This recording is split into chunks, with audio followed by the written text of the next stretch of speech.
A priori, ni l'un ni l'autre n'avait de raison d'embrasser un jour la religion musulmane. Magali, 26 ans, est une pure auvergnate. Olivier, 39 ans, est originaire de Bretagne.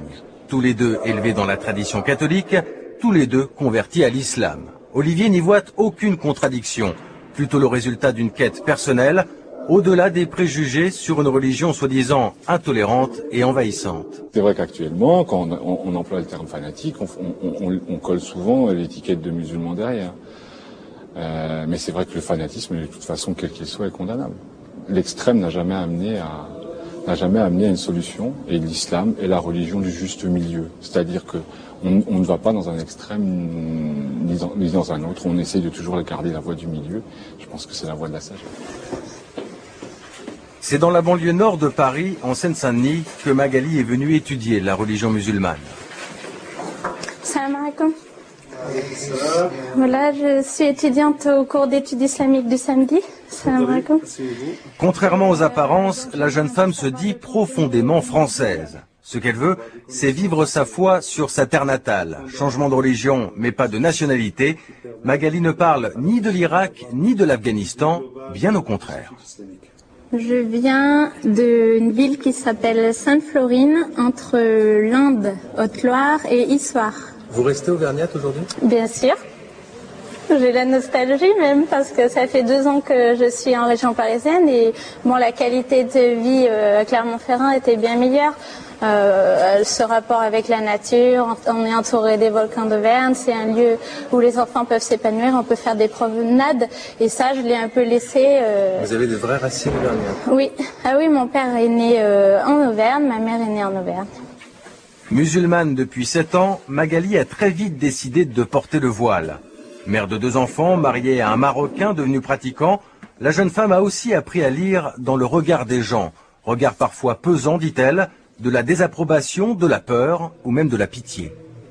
Je peux rassurer les gens en disant que donc le voile, ce n'est pas du tout une forme de domination du mari sur sa femme, ni du père sur sa fille. Lorsqu'on porte le voile de sa volonté propre, je rappelle bien, c'est pour se rapprocher de Dieu, pour répondre à la pudeur islamique que demande Dieu dans le Coran. Je vous dis, c'est quelque chose qui se fait avec la foi. Le voile, c'est un aboutissement d'une foi.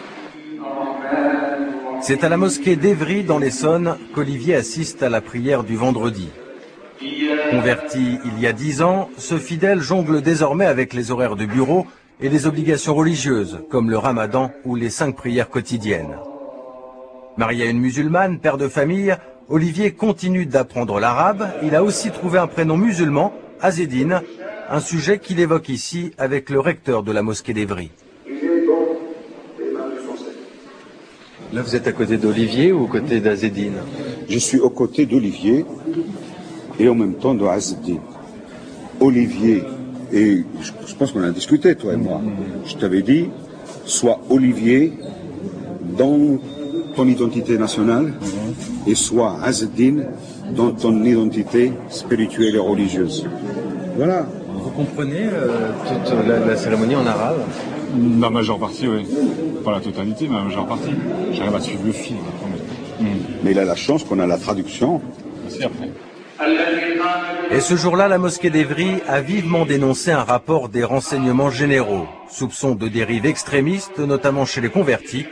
De leur côté, Magali et Olivier parlent d'ignorance, revendiquent le droit de vivre leur religion comme les autres, un certain droit à l'indifférence.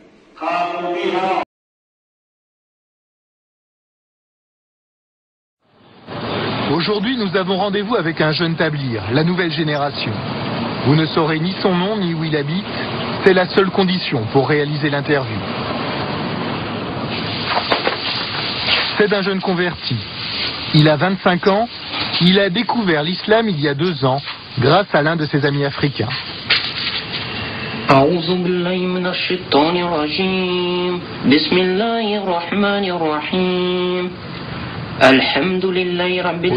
il se fait appeler Ibrahim. Il y a 2 ans, c'était David.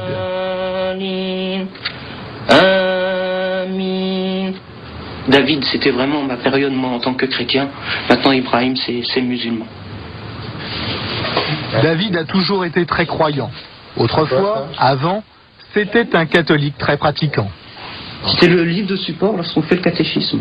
Et avec les enfants, je leur lisais les histoires. Ah, parce qu'en plus, tu faisais du catéchisme. Je faisais du catéchisme, oui. J'ai même été enfant de cœur.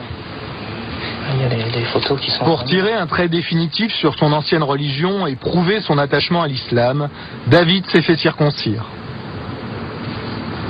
Le fait d'avoir fait la circoncision, là, je me suis dit, ça y est, maintenant je suis musulman et quoi qu'il arrive jusqu'à maintenant. Ça a été difficile? La circoncision, vous savez, lorsqu'on est plus âgé, c'est pas facile. C'est pas facile, c'est douloureux. Mais ça, c'est un sacrifice qu'on doit faire pour Dieu.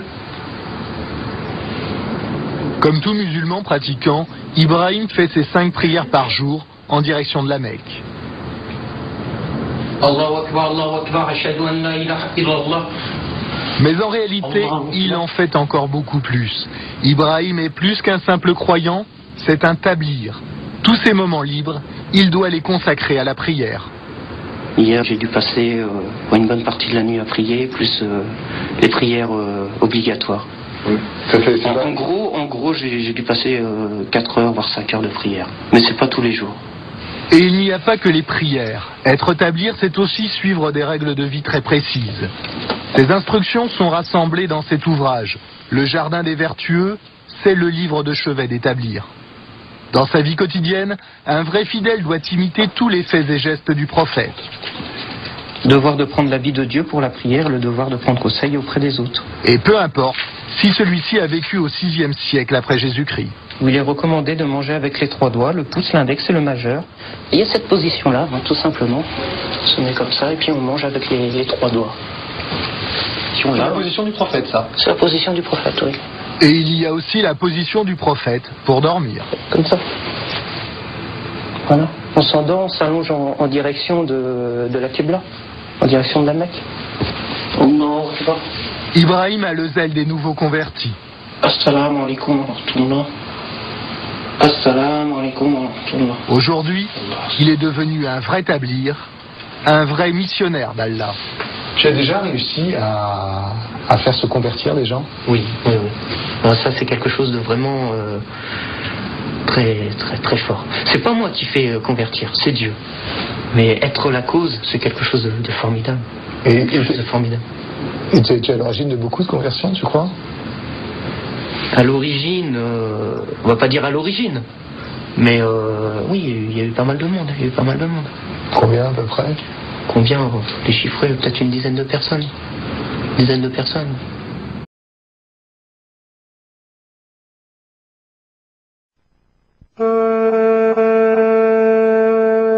J'ai peur pour elle. J'ai peur au boulot. Tu sais, j'ai peur dans la rue. J'ai peur, tu sais, après le 11 septembre. Tu sais, les jugements, les préjugés, puis la violence qui est si gratuite, tu sais.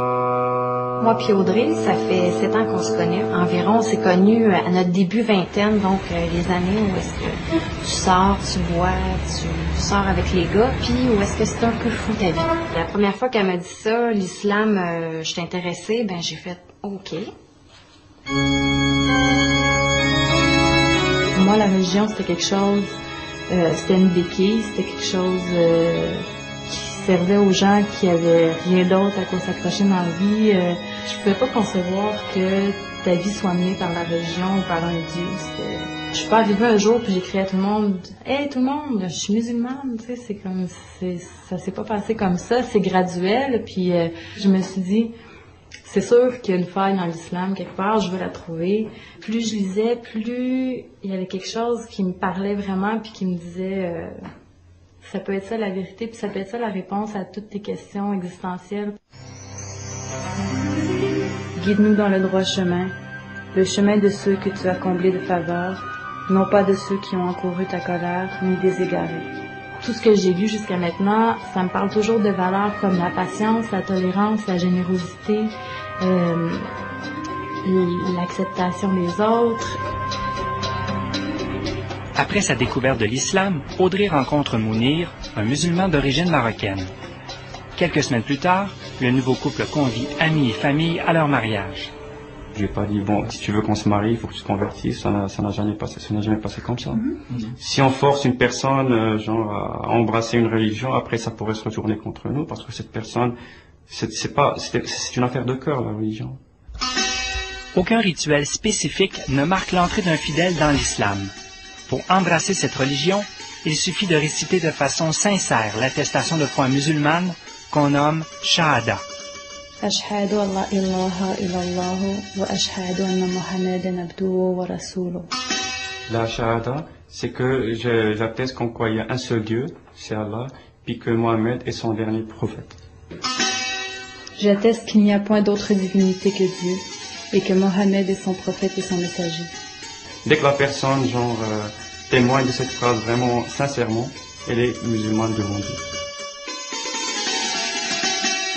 Les amis actuels d'Audrey, oui, il y a eu des réactions de toutes parts, à je ne comprends pas jusqu'à t'es-tu folle. J'ai eu le droit à toutes sortes de commentaires, que ça soit en farce, que ça soit sérieusement, tu sors avec un musulman, c'est-tu dangereux, est-ce qu'il va t'obliger à porter le foulard? Ce qui me surprend de ça, c'est... Tu sais, on avait des amis, puis là, à cause d'une religion, ben, ces amis-là, ils fitent peut-être plus dans le décor, fait qu'on va les mettre de côté, tu sais. Ça me fait réagir, là. Tu sais, ça me fait peur, parce qu'à un moment donné, je me dis, je vais peut-être la prochaine. On vit dans un monde de préjugés, c'est plus fort que nous. Puis je pense qu'il faut tolérer, ça vient de l'ignorance, parce que c'est vraiment une religion qui est pour la paix, qui respecte les droits des hommes et de la femme, et des gens qui a aucune contrainte, ni rien dans l'islam.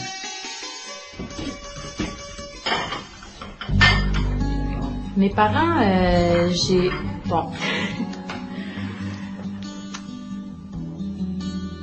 c'est drôle parce qu'il y a comme pas eu vraiment de réaction.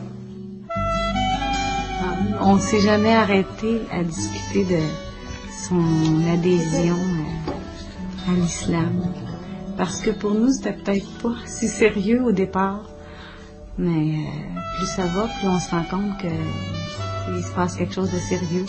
On veut le bonheur de nos enfants. Alors si la religion musulmane la rend heureux, bien tant mieux. J'ai hâte de voir jusqu'où ça peut aller. Qu'est-ce qu'elle va devenir dans 4 ans, dans 5 ans? Est-ce qu'il va y avoir un certain équilibre entre ce qu'elle a vécu, les valeurs qu'on lui a données, puis les valeurs de la religion musulmane? Si j'étais à la place de mes parents, je pense que je serais contente de voir qu'enfin leur fille est devenue comme plus sage puis plus consciencieuse. Pour Audrey, le port du foulard en public a toujours représenté l'ultime étape de sa conversion. Après plusieurs hésitations, elle a finalement décidé de faire le grand saut. J'ai pas encore vu mes parents avec le foulard. Ça va être une étape à venir, évidemment. Contrairement à ce que les gens pensent, c'est pas une forme de contrôle de l'homme sur la femme, mais plus le contraire, je pense. C'est-à-dire que la femme, en faisant ça, elle contrôle le regard de l'homme sur elle. Il y a, je pense, aucune musulmane qui le fait par soumission à un homme, mais par soumission à Dieu. L'Audrey qu'on a connue, puis l'Audrey qu'on va peut-être voir comme ça va peut-être être un choc.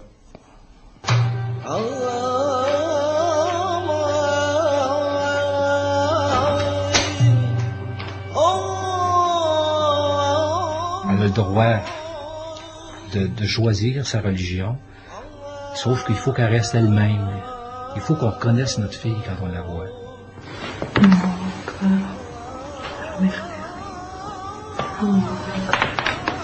Mais ça terre.